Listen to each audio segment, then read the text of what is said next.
Hey, fourth grade, I'm going to be reading to you today the Week 27 Studies Weekly. That's all about men and women of Florida. Have your Studies Weekly with you and a pencil or a highlighter.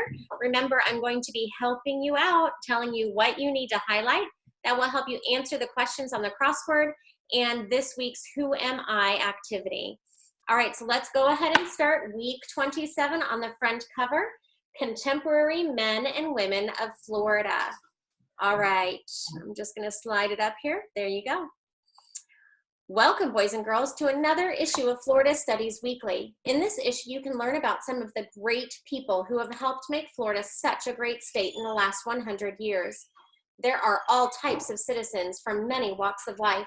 There are government employees, athletes, educators, and people who were and still are involved in many different aspects of life in Florida.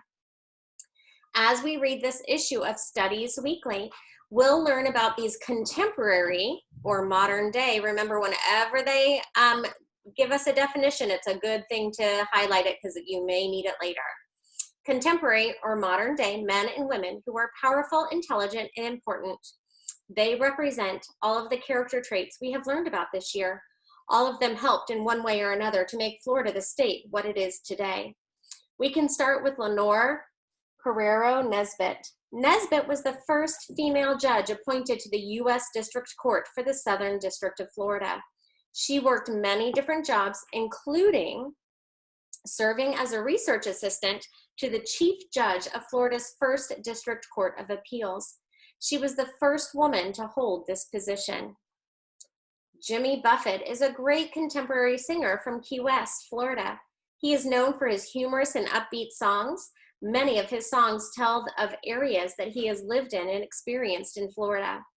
Some people like to think of him as the wealthiest beach bum in the world.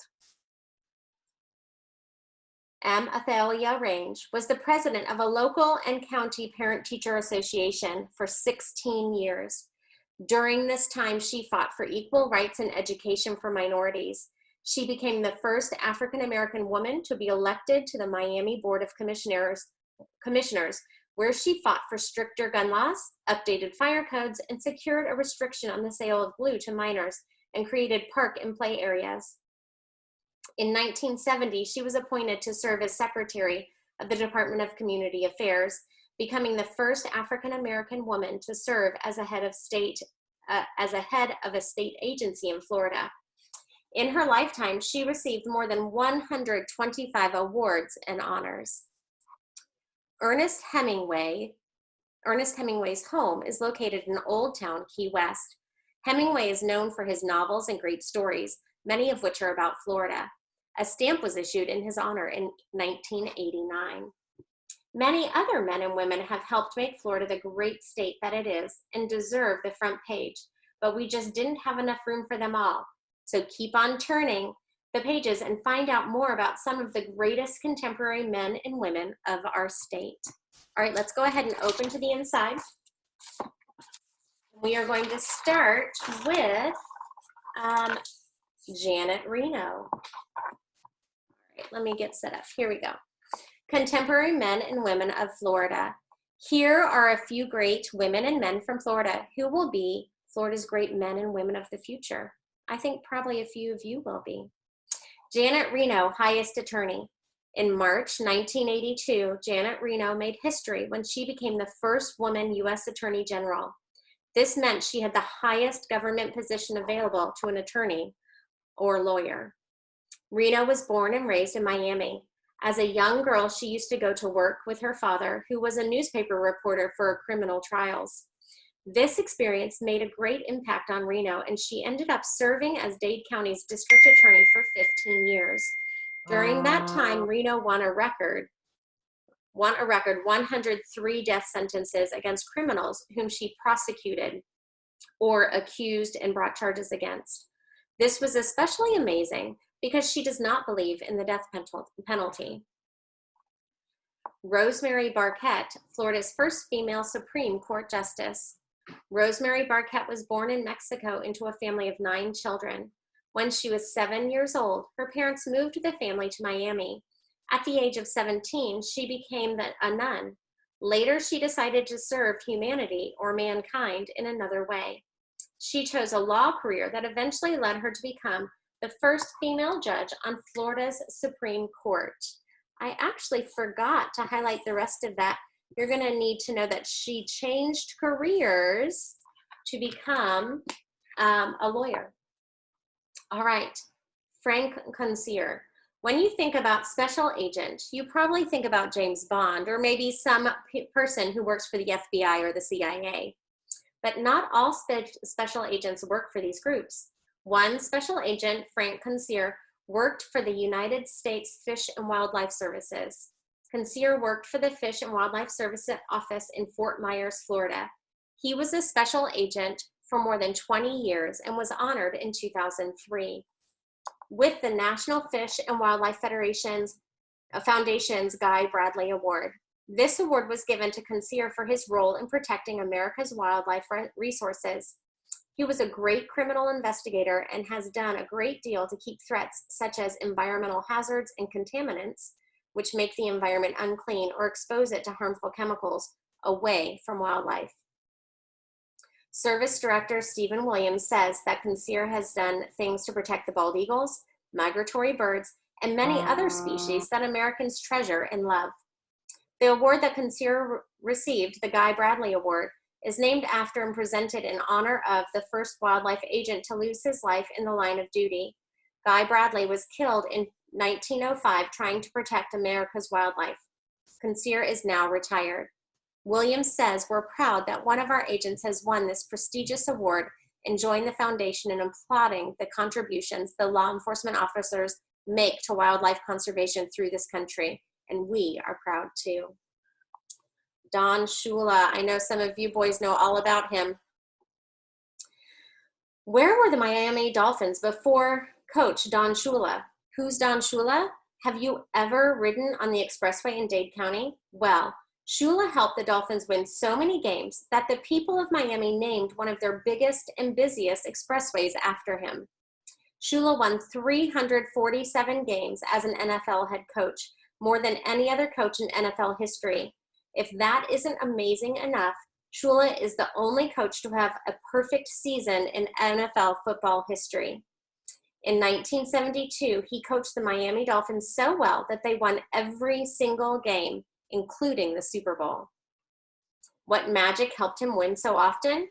When he was inducted or enrolled into the Pro Football Hall of Fame in 1997, he said, "There are things that will never change. You always need discipline." It looks like the magic of discipline or hard work paid off for Shula and his Miami Dolphins. Elena Rose Lethan was born in Miami in 1952. She was the first Hispanic woman to serve in the Florida legislature. Gloria Estefan. Gloria Estefan is a famous contemporary singer who moved from Havana, Cuba to Miami as a young child. When she was 18, she joined a band called the Miami Sound Machine. Estefan received a psychology degree from the University of Miami when she was 21. And in 2001, she received a Grammy for Best Traditional Tropical Latin Album. Marjorie Kinnan Rawlings, writer. Florida is a beautiful state. Have you noticed the beauty around you? Maybe you've written a poem or sung a song to remind yourself of the wonder you felt. Well, if you've done anything like that, you might be the next Marjorie Kinnan Rawlings, one of the most famous female writers of all times. She was born in Washington, D.C., and when she was 11 years old, she won a $2 prize for a story she wrote. The story appeared on the children's page of the Washington Post. As an adult, she moved to Florida to get away from the busy city. She wrote about nature and the people around her. It all paid off too. In 1938, she published her most famous novel, The Yearling. The book was awarded the Pulitzer Prize, one of the most important awards for literature. It was also made into a movie and was translated into 13 languages. And here's the best part. The Yearling is probably in your library. Check it out. It is a great book, kids. I've read it. All right, let's keep going. Paula Hawkins, the battling housewife. Paula Hawkins started her career or field of work in politics without knowing what she was doing. It all began with a contaminated water problem in Maitland, Florida, where Hawkins was a wife and a stay-at-home mom of 3 children. The town's water was being contaminated by sewage, so Hawkins took up the challenge.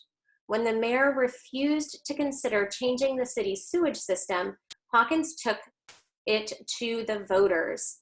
Now this one's a little harder. That word voters, voters are people who make decisions on ballots and in elections. That word you're going to need to know for the crossword.